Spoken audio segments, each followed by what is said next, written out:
Like to get started here with the next presenter. Um,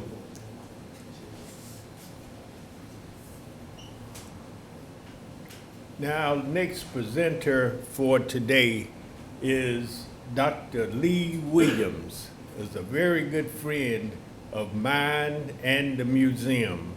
Matter of fact, Dr. Williams is one of the professors, one of the only professors that send us students on a regular basis to intern here at the museum. Dr. Williams is a professor of African American Studies at Tennessee State University. And he is here to make us aware of some of the things that's happening here on Jefferson Street and in Nashville through history. And so, Dr. Williams, if you would come on up.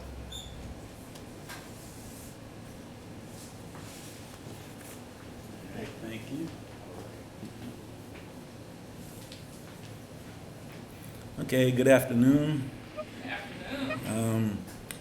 Apologize to the brothers whose talk I missed. Especially apologize for walking in late on yours. I seem like I'm way too busy these days, so I'm chalked up to my head and not my heart. And I apologize. I'm a professor of African American and Public History at Tennessee State University. I was born and raised in Tallahassee, Florida, which meant I was born and raised a rattler, right? But TSU hired me anyway. My first job was in Savannah, Georgia, at a predominantly white institution, and I took that job after thinking I was going to get the job at TSU. But the contract and the money didn't work out, so I ended up taking a job at a predominantly white institution at TSU. And that was kind of hurtful to me because growing up in the shadow of family, we grew up close enough to the school that, and y'all about my age and a little bit older, but y'all remember when TV used to go off?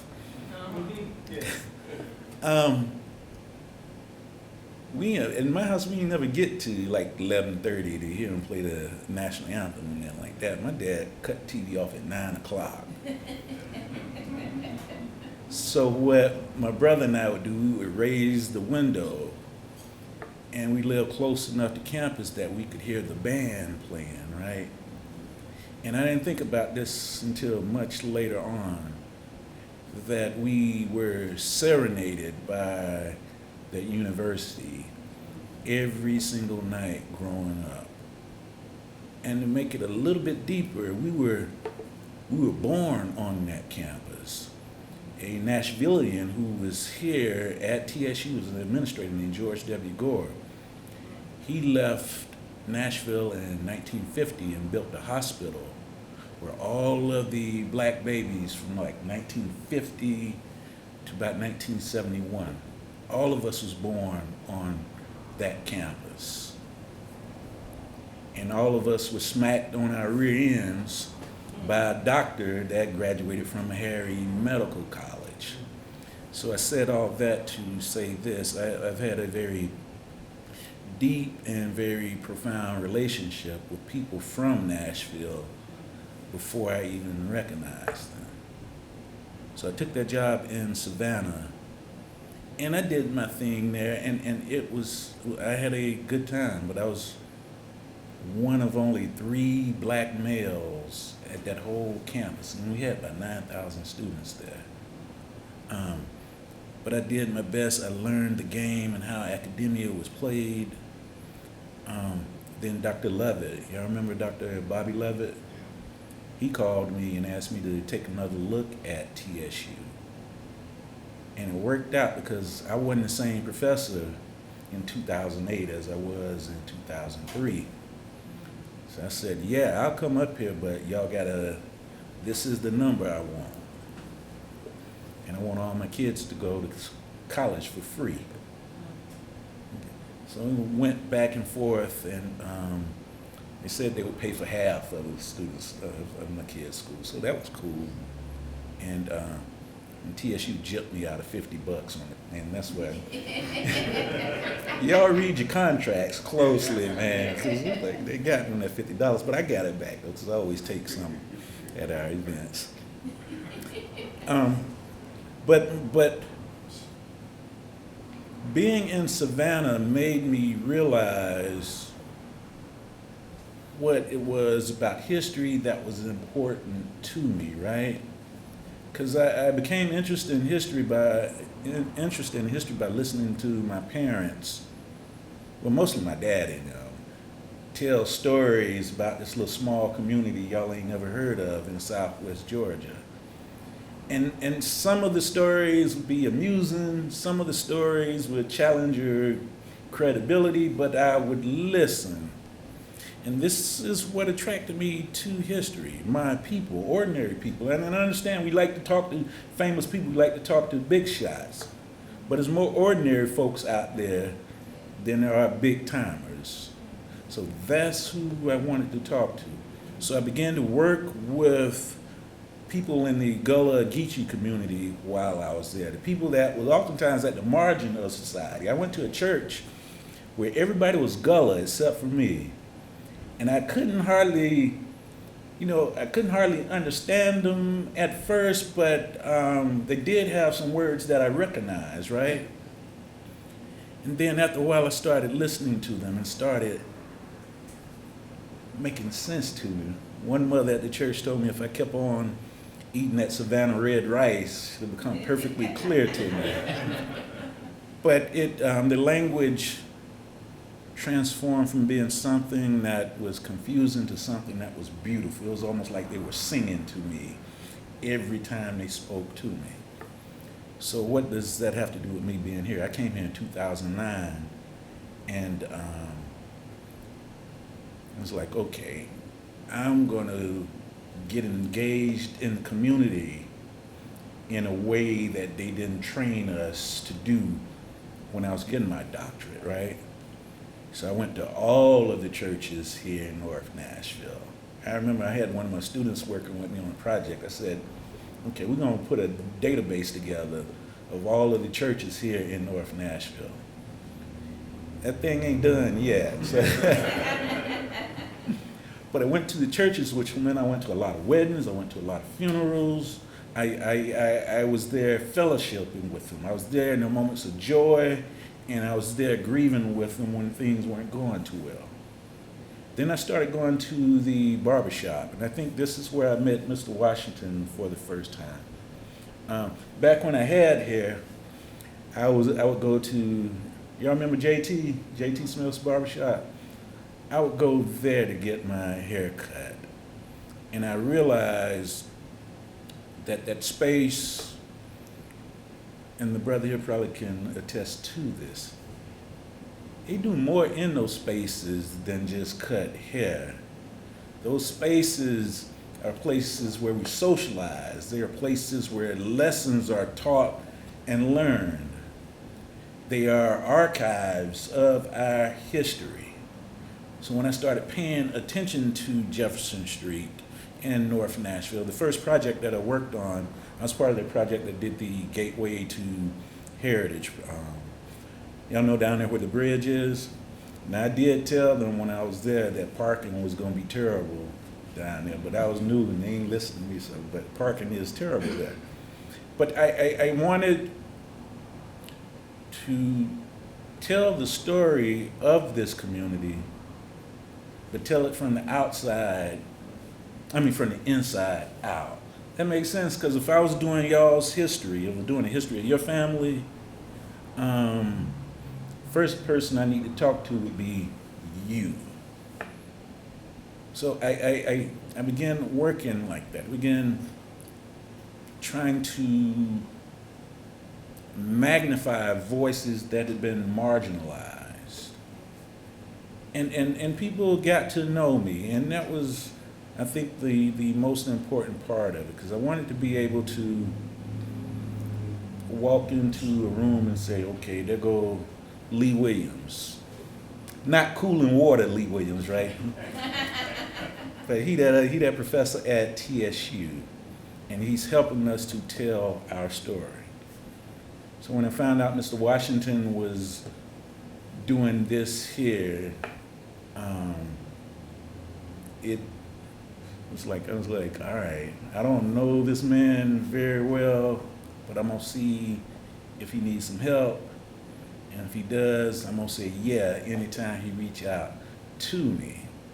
And I do that because I kind of have a big platform at TSU, and sometimes I can whisper things in spaces that that other folks in the community might not. So your stories can be told there. This space that you're in right now, Jefferson Street and North Nashville, is one of the arguably most important, most significant, most historic spots in this city. And if you give me a little time and maybe a half a bottle of Uncle Nearest, I can tell you why it's probably one of the most important in this country. Because the music that we celebrate here, it moves the city, it gives the city its identity. If it's not for the music that these black folks hear, and more importantly, I think their ancestors, not for the music that they raised up out of the cotton fields and out of tobacco fields throughout the South, we'd still be tapping off beat here in Nashville, right? So we hear this when Mr. Washington talks about the music that was produced here. For those of y'all that went to church this morning, you heard echoes of the ancestors every time the piano player played a note, or if you had somebody who was playing the drums or the guitar. That's centered right here in this space. But also, the young folks who came to North Nashville, they challenged the way that we think about democracy, what it means to be free. So those students that were at Fisk and Meharry and TSU were 20, 21 years old at the time, but they look around and it's like, this ain't right and we gonna do something. Our young people oftentimes challenged the status quo, and more importantly, they were willing to put their lives on the line to do this. And oftentimes think they had to be young people, right? Because you start getting a few gray hairs, for one thing, you ain't got the energy to do it, right? But still, when you're younger, you're more impulsive, and you're willing to take more risks. And you listen to your seniors, you're like, okay, I can understand that you want to move slowly, but we've been patient for 400 years. Now is the time to do this. This place where we are at is a place where one of the greatest dramas in American history took place. Young folks walked up and down this street protesting. On April 19, 1960, some terrorists bombed the home of Z. Alexander Luby. If you were living in this house in 1960, you felt that blast because it happened right across the street. The students decided that they needed to talk to the mayor. So what they did, and y'all remember this, and I know it seems like I'm TSU hype man, but I'm really doing it right now. The students met at TSU, right there by the airplane, and they marched from the airplane from King Hall all the way to the public square, and it was there that they challenged the mayor, and he said, okay, well, we need to integrate stuff. That wouldn't have happened. That could have happened any other place in the city, but it didn't. It happened right here where we at.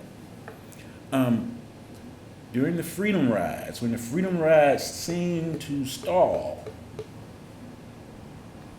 students from this community said, okay, don't worry about it. We know Bull Connor acting up down there in Birmingham, but we got this. So they go down there and they pick up the freedom rides. Then you have a situation that occurs in Montgomery, and they need no more students. Those students come from this community. Then they go to Jackson. Once they're in Jackson, they are arrested and taken to Mississippi State Penitentiary. They're taken to Parchment. 14 of our students, 14 Tigers, while they're in jail, they receive expulsion notices from the university. So, they're here going to college, but now they get kicked out because they have decided to say, okay, we're going to try to change America. Ultimately, we did right by them, right? We gave these students honorary doctorates. But y'all help me with the math here. That occurred in 1961. They gave those students those degrees in 2008. Okay. I'm a historian, not a mathematician, but that's a long time to make something right. So the point that I'm trying to make to all of you is that this is an important place that you are in. This space, this city, people that look like you and I have had a dramatic effect on how we move in this country, how we define what it means to be free in this place, even though it's not been an easy journey by any stretch of the imagination. And still ain't easy right now, but what we have now, we have all those years of experiences, all those years of things that occurred in the past, all those examples of what we overcame, but also where we stumbled, right? That we can learn from to attack whatever we have to attack in our own ways. So I'll close with this. This is an important moment in our history, and what you all are doing is very important. Whether the brother here is making people who got hair, making their locks just look beautiful, or the brother in the back there that's taking photographs, that's chronicling our history, our spaces, our faces, or even the work I do at TSU, where I go into the archives and I pull this stuff up and I try to make sense of it, but it really doesn't make sense until I start talking to y'all and say, okay, this is what they got, but y'all tell me what else was going on. Then we can make a complete picture. This is telling our history, and more importantly, celebrating our history, is something that all of us need to participate in. So with that, I'll close and thank you for your attention today. I appreciate it.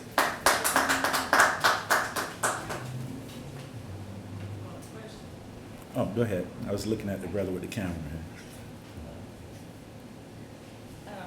What do you think, from a historical standpoint,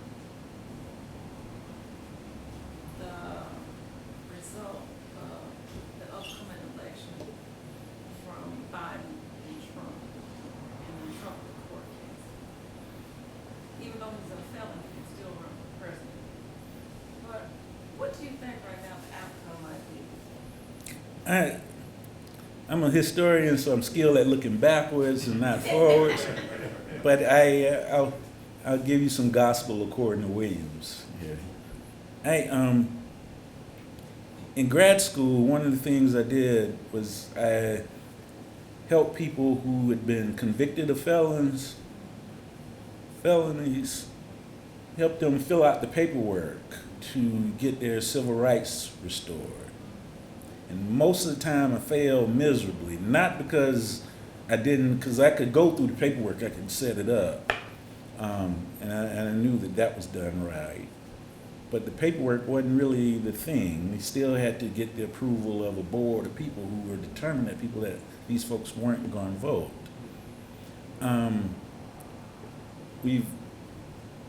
Since our first arrival in this country, there's always been one set of rules for some folks and another set of rules for other folks. I can remember being in Mr. JT's barbershop when they passed this law that said that, remember when they were doing this thing where they wanted all barbers to have cosmetology degrees or whatever? And I couldn't, for the life of me, figure out why that was, with the exception of maybe they're trying to exclude a certain group of people from making the money that they could have made. In Florida, if you're a felon, you can't vote. You can't hold office. You can't have a gun. You can't even hang out with other felons in my home state. But I'm not sure if the rule's gonna apply. I do know once you get convicted of a felony, you're supposed to talk to the probation officer immediately. I ain't heard nothing about that, have y'all? Saw that picture. Okay. He's kind of like female probation officer. It is funny. But I didn't think he was gonna get elected the first time. So I'm not gonna make any predictions other than, God willing, the creek gonna rise. I'm gonna get out there and cast my little vote and see what happens. Hope for the best, but prepare for the worst. I got one more question. Yeah, go ahead. I want y'all to keep me out. But looking back from the perspective as an historian, we fought very hard for the right to vote. If you look back now, would you still think the right to vote was important compared to the right for equal pay?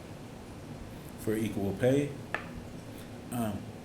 you're not gonna have one without the other, right? Because the people that control pay are elected officials. The vote is critical because the people that make decisions in this country, we vote for them. And I look at it like this too, and I'm not being flippant or anything. Out of all of the stuff that we do, the one thing that's attacked year after year like clockwork is our right to vote. So if it's always attacked, then it's got to be important. And even when we vote, there's certain ways to get around it in terms of gerrymandering. If I could had a little time, I would tell you how the creation of Metro is actually a way to circumvent the black vote. Now you think about how the city was made up when it's passed. The whole city council would probably be African American. The leader of the school board would probably be African American. These judges around here would probably be African American. But it's not. But I think it's important to just be aware of how things are and understand what the battle looks like, what the terrain looks like, and what's important to you. And as I said earlier, we have a lot of examples of what will work and what won't work. And this is in the recent past, right? 1960s, 1970s. We have icons that we celebrate, some that got down right here in this community, such as Avon Williams and others, who laid a roadmap for us. And I think it's up to me, in many ways, to draw our attention to what these people did and what it looked like in the historical record so we can understand what we need to do and how to proceed. Okay. Other questions? Yes, sir. I worked on the HBC campus for about 40 years, Mm-hmm. and was familiar with them very well because I was coaching football when we left the field, the bands came on. Mm-hmm. You speak of band views, back then marching 100, which is probably 250 now. It was 200 when I was a freshman there. Right? So, what was the single most significant impression they made on you musically? The band, I'm gonna tell you what just popped in my mind. I remember just their precision. I remember they did a formation where they had Michael Jackson moonwalking. And I just thought that was beautiful. And then one time we played Southern. And I still got a special place in my heart for Southern. Not as much as Bethune-Cookman, but Southern. Whenever we play Southern, if they went in at halftime, the band would put out the score for you to see. So like if they beat you 18-0, it would be 18-0 in the middle of the field. And then the 100 responded by spelling out "shut up." But names like Dr. Foster was legendary. And like I said before, we lived close enough to campus where that was like the soundtrack of our existence in that community. And I still, to this day, I go home and my family all diehard rappers. My dad still talking about, well, who I got to talk to get you at fam? You know, it's like, man, I'm a tiger now, man. But it's still to this day is a deep love that I can't escape because it was where I was born and raised. But TSU reached out to me and said, hey, come to Nashville, we're going to treat you right. So I am here and very much glad that I'm here. Okay. Give Dr. Williams a big hand.